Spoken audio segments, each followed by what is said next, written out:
Olá, sejam todos sempre muito bem-vindos. Bom, queria entrar em alguns aspectos da sociologia com vocês a partir de agora.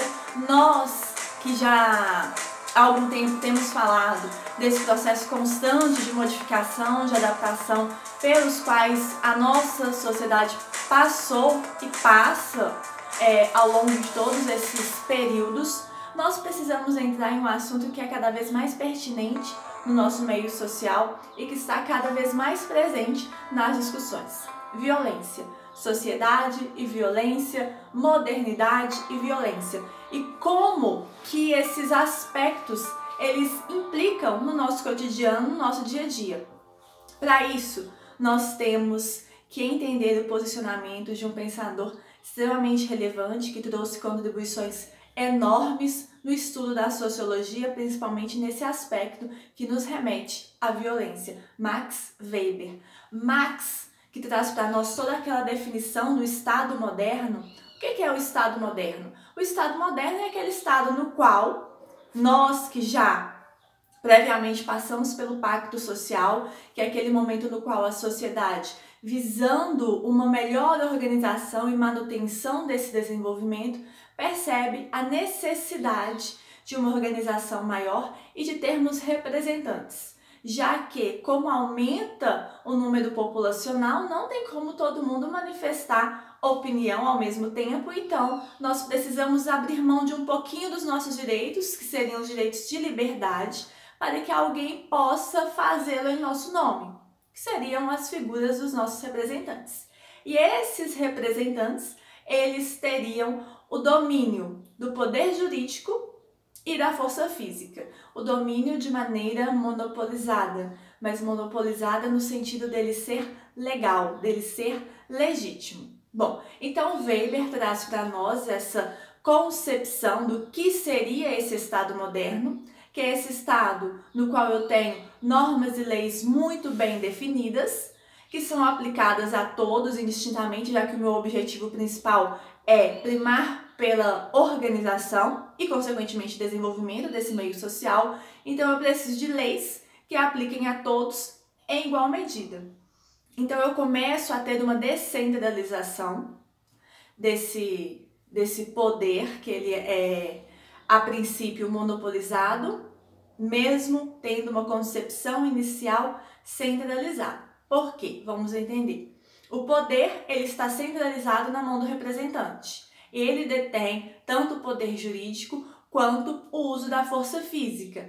Porém, os representantes em si, eles não conseguem, por eles mesmos, irem lá e determinarem, aplicarem esse uso da força física. Como será esse uso da força física em razão dessa organização? Então, eu faço o quê? Eu descentralizo.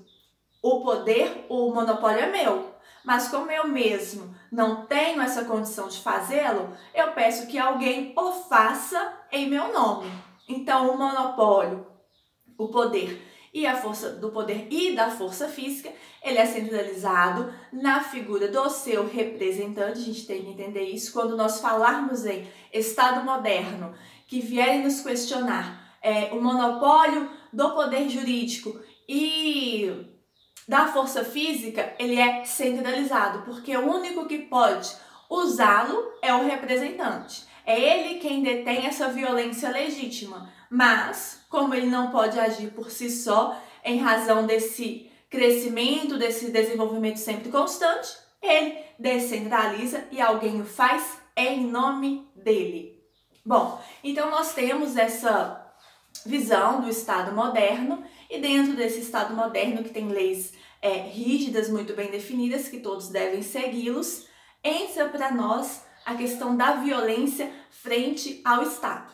Bom, então nós estávamos falando que o representante, ele tem esse monopólio do poder e da força física que vem contribuir para essa melhora social, para uma organização social, visando, evidentemente, a diminuição desses índices de violência. Porém, nós sabemos que essa questão da violência frente ao Estado, ela já tem um contexto histórico que ele já se delonga. Bom, então a violência, ela está presente na sociedade desde os princípios dos tempos. Isso é inegável. Falarmos que a sociedade, inicialmente, ela não tinha nenhum episódio de violência, isso não existe. A violência, ela sempre se fez presente, mas em índices menores, proporcionais à sociedade da época.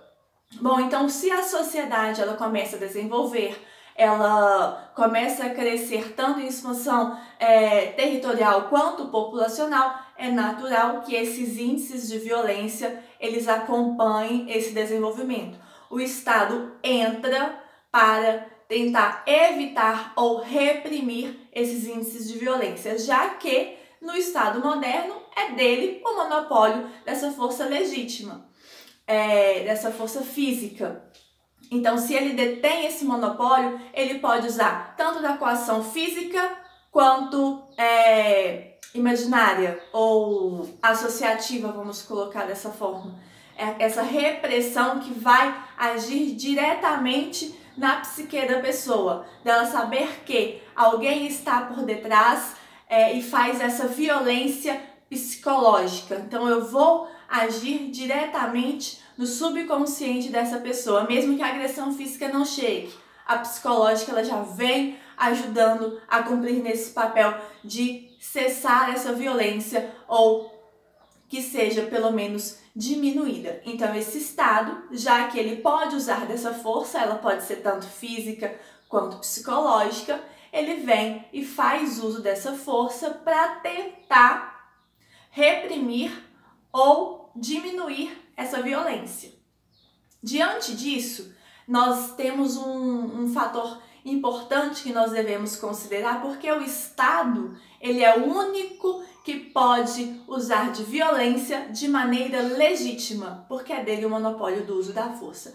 Particulares, quando agem dessa maneira, eles estão praticando violência de modo ilegítimo, porque o único que pode usar de violência, seja ela qual for, para evitar danos, para evitar essa violência, é o Estado. Bom, e se nós estamos falando de Estado, de violência, um outro fator que tem que entrar nessa discussão é, evidentemente, a questão da corrupção. Porque nós sabemos que países, estados com alto índice de corrupção, isso reflete e gera um impacto direto nos índices de violência. Então, a violência, de uma forma indireta que seja, ela guarda sim relação com a corrupção. Pois se o Estado, que é garantidor, que deve cumprir com esse papel frente ao cidadão, frente à sua comunidade, ele não consegue, eu perco essa respeitabilidade frente aos meus membros que compõem o meu grupo social. Então, quando nós falarmos nessa violência frente à corrupção, é porque o Estado não está cumprindo com o seu dever inicial de garantidor. Aqui nós trazemos o elemento de segurança pública. Então, o Estado que deve garantir que os seus pares eles tenham uma vida o mais pacífica, o mais harmoniosa possível, ele não o faz. Então, por isso que esses elementos eles estão diretamente relacionados. Bom, espero que vocês tenham gostado, espero que vocês tenham entendido. Gostando, deixem o gostei de vocês, se inscrevam e compartilhem esse vídeo, tá bom?